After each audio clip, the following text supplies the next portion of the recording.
오늘 그 레위기 5장은 그 속건제, 이 속건제를 여러분 어디를 보시냐 하면 15절 맨 끝에 보면 속건제를 드려서 그 속건제에 동그라미를 치시고요. 속건제. 히브리 말로 이 속건제를 아샴 그럽니다. 그렇게 한번 써놔 보세요. 아샴. 써놓으라고 그러는 이유가 있어요. 왜 그러냐 하면 이 속건제 내용이 속죄제와 굉장히 유사합니다. 그래서 우리가 성경을 볼 때 저도 이거 말씀을 준비하면서 조금 힘들었어요. 왜냐하면 사장에 있는 속죄죄와 이렇게 별로 큰 차이가 안 나요. 도대체 언제 속죄제를 드리고 언제 속건제를 드리지? 이게 참 구분하기가 어렵더라고요. 그래서 속건제라고 하는 말에 동그라미를 치고 옆에다가 아샴이라고 좀 써놔 주시면 좋겠습니다. 자, 그러면 우리가 한번 정리하는 마음으로 처음서부터 자, 1장에 나왔던 번제 히브리 말로 뭐라 그랬었죠? 올라. 네, 올라. 기억나세요? 네, 우리 여러분 좀 1장에 가셔서 1장으로 돌아가셔서 번제라는 데 동그라미를 치고 올라라고 한번 써보세요. 올라. 2장에서는 소제를 했죠. 소제를 할 때 이 소제는 히브리 말로 민하, 선물이다 이런 뜻이라 그랬습니다. 민하. 3장에서 우리가 화목제를 같이 말씀을 나누었는데 이 화목제는 여러분 우리가 평화의 사람이 됩시다. 우리가 평화를 이룹시다. 성경은 끊임없이 서로를 강조해요.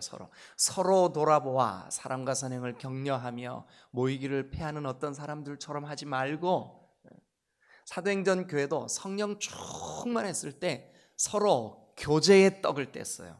서로 사랑하고. 그래서 여러분 우리가 성령 충만한 것을 우리 스스로 점검해 볼 때 내가 다른 사람에게 얼마나 사랑하는 마음이 생길까, 관심이 있을까, 여러분 이런 것들을 점검하면 내가 지금 성령 충만하구나. 성령 충만하지 않을 때는 우리의 생각이 굉장히 개인적이고 나 위주예요. 그런데 이 쉐렘이라고 하는 이 화목제, 이 화목한다 서로. 이게 그러면 하나님과 나와 화목하고 또 나와 지체와 화목하고 여러분 동역자 간에 서로 화목하고 동역자의 사역의 짐을 함께 나누어지고 이게 화목이에요. 그런데 이 시대의 특징이 뭐냐 하면 아주 지극히 개인주의적인. 그래 디모데서가 그랬잖아요. 말세 때가 되면 고통할 때가 이르리니 사람이 자기를 사랑하고 돈을 사랑하고 이게 자기를 사랑하고 이게 뭐냐 하면 극단적인 이기주의의 시대가 온다. 근데 혹시 우리가 이기적인 그러니까 나 중심의 나만 아는 이런 시대를 우리가 영적으로 성령 충만하고 주님과 동행하고 쉐렘 이게 화목제 이 정신이 우리 안에 있어야만 됩니다. 이게 샬롬과 어원이 같다고 제가 말씀을 드렸었습니다. 네, 이게 화목제입니다. 그 다음에 이제 어제 여러분들과 함께 말씀을 나눴던 4장의 속죄제 이게 이제 죄라고 하는 히브리 말로 이 속죄죄의 제목을 붙였어요. 하타 이렇게 발음하거든요. 하타 혹은 sins 그래고 하타트라고 발음하기도 합니다. 하타 혹은 하타트 이게 속죄제입니다. 오늘 이제 이 레위기에 기록되어 있는 마지막 제사 방법 속건제는 히브리 말로 아샴 이렇게 말합니다. 아샴. 그러면 한 두 가지 정도 이 속죄제와 속건제를 우리가 좀 헷갈리게 만드는 그런 그 내용이 있어서 잠깐 소개를 좀 해드리고 그러면 속건제가 도대체 어떨 때 드리는 제사인가 함께 나눠보도록 하겠습니다. 먼저 여러분 우리가 5장 6절을 한번 같이 볼까요? 5장 6절 같이 읽겠습니다. 시작. 그 잘못으로 말미암아 여호와께 속죄제를 드리되 양떼 암컷 어린 양이나 염소를 끌어다가 속죄제를 드릴 것이요 제사장은 그의 허물을 위하여 속죄할지니라. 여기 보니까 마치 지금 우리가 속건제를 함께 나누고 있는데 5장의 주제가 속건제거든요. 근데 속건제를 나누고 있는데 6절 같은 경우에는 계속해서 뭐 얘기하고 있어요? 속죄제를 드리려거든. 속죄제를 드리되 속죄제를 속죄할지니라. 속죄에 대해서 얘기가 나오죠. 근데 여러분 여러분들이 다 이제 목회 사역자들이니까 오늘 혹시 그 생각이 나시면 집에 돌아가셔서 히브리어 사전을 한번 찾아보세요. 이 6절이 우리말 번역처럼 이렇게 되어 있지 않아요. 어떻게 되어 있냐면 그 잘못으로 말미암아 여호와께 아샴의 제사를 드리되 이렇게 돼 있어요. 그러니까 아까 제가 번제는 올라 소제는 민하 왜 이거 지금 점검했는지 아시겠죠? 예, 여기 6절에 속죄제라고 하는 말이 사실은 아샴이라고 돼 있기 때문에 속건제로 번역을 해야 맞다고요. 속건제. 예? 그래서 우리가 성도들이 일반 성도들이나 또 여러분들도 한글 번역 성경으로만 성경을 볼 때에 우리가 속죄제와 속건제를 아주 헷갈리기 좋게 이렇게 만들어져 있어요. 그런데 우리가 속건제와 속죄제 5절에 보면 이 중 하나의 허물이 있을 때에는 아무 일에 잘못하였노라 자복하고 그 잘못으로 말미암아 여호와께 아샴의 제사를 드려라 이렇게 돼 있다고요. 그래서 요거 때문에 우리가 좀 헷갈리겠구나. 그리고 또 한 가지 우리가 좀 헷갈릴 수 있게 되어 있는 게 뭐냐면 17절 한번 가보시죠. 17절 만일 누구든지 여호와의 계명 중 하나를 부지중에 범하여도 허물이라 벌을 당할 것이니 요게 4장 27절하고 아주 유사해요. 4장 27절 한번 가보실래요? 4장 27절은 어제 말씀드릴 때 이 속죄제가 제사장이 또 족장이 또 평민이 또 회중이 이런 사람들이 죄를 범한 내용 어제 소개를 해드렸어요, 그죠? 예, 그런데 그 중에 하나 27절 평민의 한 사람이 여호와의 계명 중 하나라도 부지 중에 범하여 허물이 있었는데 그 내용하고 5장 17절 속건제를 드릴 때 만일 누구든지 여호와의 계명 중 하나를 부지 중에 범하여도 허물이라 벌을 당할 것이니 어때요? 똑같아요. 네, 그 내용이 똑같아요. 그래서 우리가 이 속죄제와 속건제가 헷갈리겠구나. 특별히 개인적으로 여러분들이 개인적인 경건의 시간, 개인적인 성경 묵상 요즘 저도 이렇게 하루에 10장씩 성경을 꾸준히 쭉 읽으면서 어떨 때 그냥 이렇게 아무 생각 없이 성경을 읽어 나가면 이게 좀 헷갈리는 그런 부분들이 있어요. 그 중에 하나가 바로 이 속죄제와 속건제예요.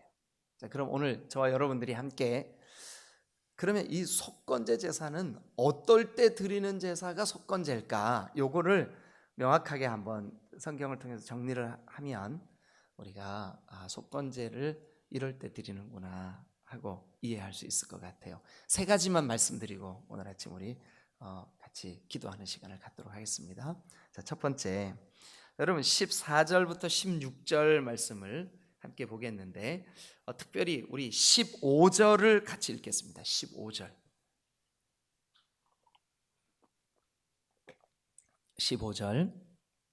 다 같이 읽겠습니다. 시작. 누구든지 여호와의 성물에 대하여 부지 중에 범죄하였으면 여호와께 속건제를 드리되 네가 지정한 가치를 따라 성소의 세겔로 몇 세겔 곧 은에 상당한 흠없는 수양을 양떼 중에서 끌어다가 속건제로 드려서. 자, 첫 번째 어떨 때 속건제를 드리냐 하면 그 15절에 보니까 여호와의 성물에 대하여 부지 중에 범죄하였으면, 여호와의 성물에 대하여 부지 중에 범죄하였으면, 요럴 때 속건제를 드리래요. 아마 우리가 이스라엘 사람들이나 또 구약처럼 이 그 성소, 즉 성전 예배를 하는 것이 아니기 때문에 우리가 이 부분에 대해서는 확 와닿지가 않을 것 같아요. 그래서 제가 신약 성경의 한 가지 예를 여러분들에게 좀 드리면 좋을 것 같습니다. 뭐냐 하면 이제 초대교회가 성령 충만해 가지고 이 공동체가 아름답게 이렇게 막 세워져 나가게 되었어요. 그래서 막 연약한 지체들을 돌아보고 자기 물건을 내 것으로 여기지 않고 서로 공유하고 막 이렇게 뜨거운 사랑의 교제를 나누는 그때에 그 신약 교회에 아나니아와 삽비라라고 하는 사람이 있었어요. 아마 그 교회에서 인정받는 집사님 내외분이었던 것 같아요. 그런데 이 집사님 내외분이 마음에 감동이 있었어요. 뭐냐면 우리 저 그 뒷산에 있는 우리 밭을 팔아가지고 하나님께 좀 드리자. 그래 이제 부부가 그렇게 이제 대화를 해서 그 부부가 합의를 이루었어요. 아 좋다고. 그래서 이제 아내도 남편도 그렇게 하기로 결정을 했어요. 그래서 이제 우리 이제 부동산에 가가지고 그 부자나라 부동산이라고 있어요. 그래 이제 거기 가서 이제 그 상담을 했어요. 아 우리가 저기 있는 밭을 팔려고 하는데 얼마나 받을 수 있겠냐. 아 그런데 자기들이 생각했던 것보다 비싼 거예요 그게. 그래서 아나니아와 삽비라의 마음속에 무슨 생각이 딱 드냐 하면 야 이거 다 바치기에는 너무 아깝다 이런 생각이 든 거예요. 그래가지고 이 부부가 여보 우리가 예상했던 그 액수만큼만 하나님께 드리고 나머지는 우리 필요한데 좀 씁시다. 그랬더니 그 아내도 좋다고 내 생각도 그렇다고 그렇게 했네요. 그래가지고 이제 그 밭을 팔아서 자기들이 예상했던 액수만큼을 하나님께 갖다 드리고 나머지 부분은 일부를 감춰버렸어요. 근데 성령께서 그들이 처음 품었던 마음은 뭐냐 하면 이거 팔아서 우리 하나님께 드립시다. 그러면 이미 우리가 하나님께 드립시다라고 마음으로 결정했을 때 혹은 부부가 처음 대화를 나눴을 때 이미 그들의 소유는 하나님께 드려진 거였었어요. 그런데 그들이 임의로 자기들의 생각으로 그 중에 일부를 감춰놨던 거죠. 그런데 그 시간 성령으로 충만했던 그 교회 리더 그때는 베드로였어요. 베드로가 기도하는 가운데 이 아나니아와 삽비라가 가지고 온 이 헌물에 대하여 마음에 기쁨이 없는 거예요. 왜 이러지? 하나님, 왜 이 아나니아 삽비라 그 형제 자매가 주님 앞에 내어드린 이 물질에 대하여 제 마음에 기쁨이 없는 겁니까? 근데 하나님께서 베드로에게 깨닫게 하셨어요. 그 사람들이 마음으로 작정을 하고 두 내외가 상의를 해서 다 바치기로 하고 그렇게 해놓고는 그 여호와의 것 그것 중에 일부를 감췄다. 베드로의 마음속에 그게 깨달아진 거예요. 그래서 그 아나니아와 삽비라가 이겁니다 하고 들고 온 그거를 보면서 뭐라 그랬냐면 아나니아와 삽비라요. 처음서부터 우리가 이걸 팔아서 일부는 하나님께 드리고 일부는 우리가 사용합시다. 이럴 것이지. 네 마음대로 할 수 있는 일이야. 그런데 왜 다 드리기로 해놓고 일부를 왜 숨겼냐? 너희가 너희 자신을 속인 것보다 더 무서운 게 뭐냐? 성령을 속였다. 그 말이 베드로의 입에서 딱 떨어지자마자 하나님께서 그들의 생명을 거두셨습니다. 그 사건이 사도행전에 기록이 되어 있습니다. 여러분, 이렇게 하나님께 드려진 거, 하나님께 드렸다고 고백한 거, 하나님께 드려졌다고 작정한 거, 그것을 내 마음대로, 내 임의로, 요즘 현대인들 가운데 그냥 자기 생각대로 하는 경우가 종종 있어요. 예를 들면 11조 문제. 어떤 사람은 그래요. 목사님, 저는 우리 이웃에 아주 어려운 교회가 있어서 거기에다가 11조 할게요. 여러분, 여기 이 속건제에 걸리는 거죠. 하나님의 것은 내가 내 임의로 조정할 수 있는 게 아니라 하나님께 드려져야 되는 거예요. 그래서 저도 목회하면서 저에게 이런 유사한 상담을 받아본 적이 있어요. 목사님, 제 동생이 개척을 해가지고 교회가 굉장히 어렵습니다. 근데 저희 부부가 10의 1조를 본교회에다가 하지 않고 동생네 교회에다 하면 안 될까요? 그래서 제가 말씀대로 가르쳐야 됐기 때문에 집사님, 아주 좋은 생각입니다. 그러나 그렇게 하시려면 10의 1조는 본교회에, 또다시 10의 1조를 떼셔서 그 10의 1조를 동생의 교회에 하십시오. 그게 성경의 가르침과 맞습니다. 여러분, 우리가 여기 15절대로라면 누구든지 여호와의 성물에 대하여, 성물, 거룩한 그 물건이거든요. 이 왜 거룩하냐 하면 하나님께 드려졌기 때문에 그래요. 근데 여러분들에게 진지하게 한번 자문해 보십시오. 내가 하나님께 드려지고 난 이후에 내 임의로, 내 생각으로, 내 그냥 원하는 대로 이렇게 한 일이 있나? 그렇다면 그것은 이 바로 속건제 제물을 드려서 속죄를 받아야 되는 그런 그 항목에 해당하는 거죠.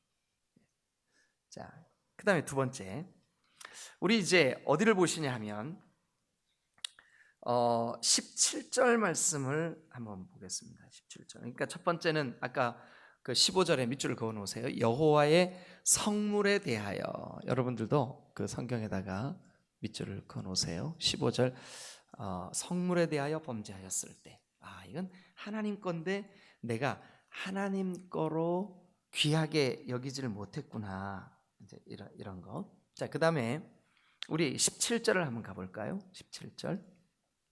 만일 누구든지 여호와의 계명 중 하나를 부지중에 범하였을 때, 계명 중 하나를 부지중에 범하였을 때, 참 이것을 오늘날 우리에게 적용하는 일이 쉽지 않습니다. 그럼에도 불구하고 만약 우리가 이런 경우가 있을 수 있어요. 신앙생활을 하다가 내 마음에 하나님, 그 크고 첫째 되는 계명이 뭡니까? 마음을 다해서 주 너희 하나님 사랑해라. 그 다음 계명은 뭡니까? 이 첫 번째 계명과 똑같아. 둘째도 똑같으니 네 이웃을 네 몸같이 사랑해라.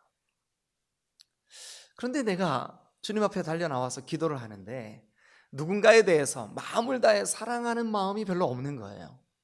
근데 하나님께서 자꾸 찔림을 주셔.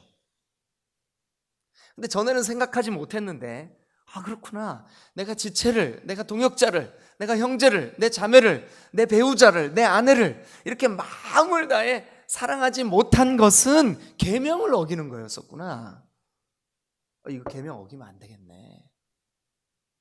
내가 계명을 어기고 있었구나 하는 것을 깨달았어요. 그럴 때 하나님, 제가 이 계명을, 서로 사랑하라라고 하는 이 계명을 범하고 있으면서도 범하는 줄도 몰랐습니다. 그래서 여기 성경에 부지중에 이렇게 되어 있는 거예요. 부지중에. 이 부지중에는 생각하지 못하고 있을 때에 이런 뜻이에요. 우리가 여러분 그런 경우가 많이 있잖아요. 그죠? 그럴 때 주님, 제가 잘못했습니다. 제가 사랑하겠습니다. 제가 그 계명을 다시 잘 지키겠습니다. 이럴 때 하나님께 자기의 잘못을 뉘우치는 그 마음으로 드리는 예물이 뭐냐 하면 바로 이 아샴의 제물이에요. 속건제 제물이죠.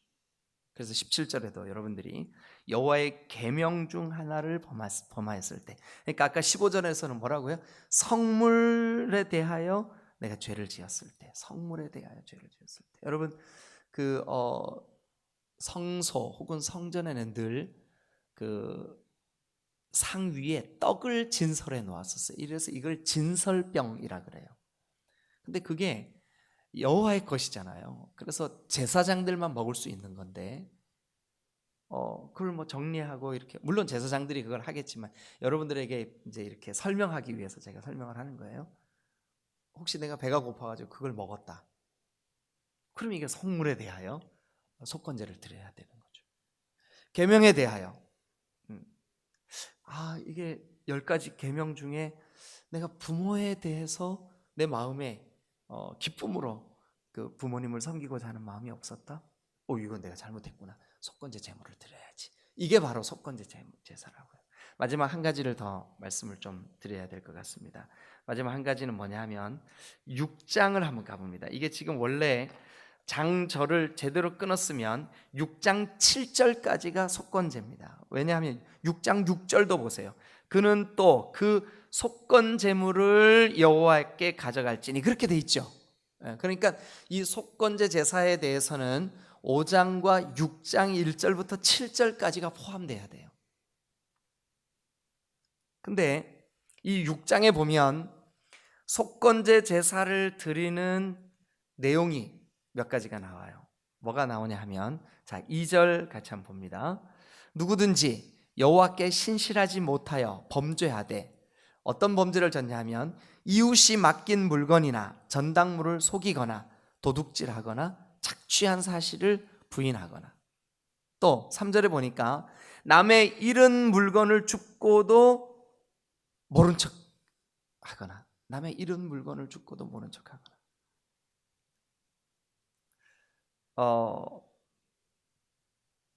뭐 그런 여러 가지. 그 다음에 이제 그 4절도 보면 이는 죄를 범하였고 죄가 있는 자니 곧 그 훔친 것이나 착취한 것이나 맡은 것이나 잃은 물건을 주운 것, 요렇게 4절에 있는 대로 제일 먼저 뭐라고요? 훔친 것. 훔치면 안 되죠, 당연히. 훔친 것이나. 근데 나중에 생각해 보니까 이거 내가 훔쳤네. 저는 어릴 때 시골에서 서리를 가끔 했어요. 서리. 근데 이제 친구들이 이제 어릴 꼬맹이 때니까 우리 집에 이제 다 모여가지고, 야, 요즘 같을 때 수박 참외철이에요. 요 때가 늦수박, 노지수박 나오잖아요. 야, 성도네 집에 수박 심었어. 서리하자. 그럼 이제 꼭 거기 제가 끼는 거예요. 우리 집 건데. 그래가지고 수박을 서리를 하죠. 그래갖고 수박밭에 가서 얼마나 재미있는지 몰라요. 근데 제가 고등학교 때 크게 하나님 앞에 은혜를 받은 적이 있어요. 얼마나 성령께서 충만하게 저에게 임해 주셨는지, 막 하여튼 하나님 앞에 굉장히 뜨겁게 은혜를 받았어요. 근데 그때 제가 지금은 잘 기억이 안 나는데 제 친구가 그러더라고요. 야, 그때 너 수박서리 한 거 그렇게 크게 울면서 회개하더라. 저한테 만날 때마다 놀리는 친구가 있어요. 그랬구나. 남의 물건에 대해서 여기 보니까 그 훔친 것이나 또 착취한 것이나 맡은, 그러니까 이것 좀 맡겨 놓을 테니까 보관 좀 해주세요. 옛날에 뭐 전당포 같은데, 그죠? 그런 것이나 또 잃은 물건을 주워준 것이나. 여러분, 이럴 때 이거 내가 주인한테 돌려줬어야 되는데, 이거 내가 빼앗지 말았어야 되는데, 이럴 때 그 자기의 잘못이 깨달아질 때 하나님, 이거 제가 잘못했군요 하고 그 잘못을 용서를 구하고 비는 그 제사가 뭐냐면 속건제. 자, 그러면 이제 정리하면 세 가지 경우예요. 첫 번째는 아까 뭐라 그랬죠? 여호와의 성물에 대하여. 성물에 대하여. 두 번째는 아까 뭐라 그랬죠? 17절에 여호와의 계명을 부지중에 어긴 것에 대하여. 세 번째는 오늘 여기 6장 1절부터 7절에 보니까 남의 물건을 훔치거나 전당 잡거나 또 이렇게 주었는데 돌려주지 않거나, 이런 것에 대해서. 그러니까 요 세 가지 경우에 속건제 제사를 드린다고요. 여러분, 하나님과의 관계 속에서 하나님이 나에게 계명으로 이렇게 말씀하셨는데 내가 그거를 범하고 있었구나 하는 것들이 생각나시면 오늘 아침 하나님, 제가 속건제를 드린다는 마음으로 주님 앞에 용서를 구합니다. 제가 제 삶에 하나님의 것을 도둑질하지 않게 하시고 또 하나님의 거룩한 계명을 제가 범하지 않게 하시고 또 남의 물건을 제가 탐하지 않게 하여 주옵소서. 요 세 가지 경우에 아샴의 제사, 속건 제사를 드린다는 것을 기억하시고 저와 여러분들의 삶에 특히 우리가 목회자로서 하나님 앞에 하나님의 것을 탐하지 않는 그런 거룩한 삶이 여러분 가운데 되어주실 수 있기를 주님의 이름으로 축원합니다. 아멘.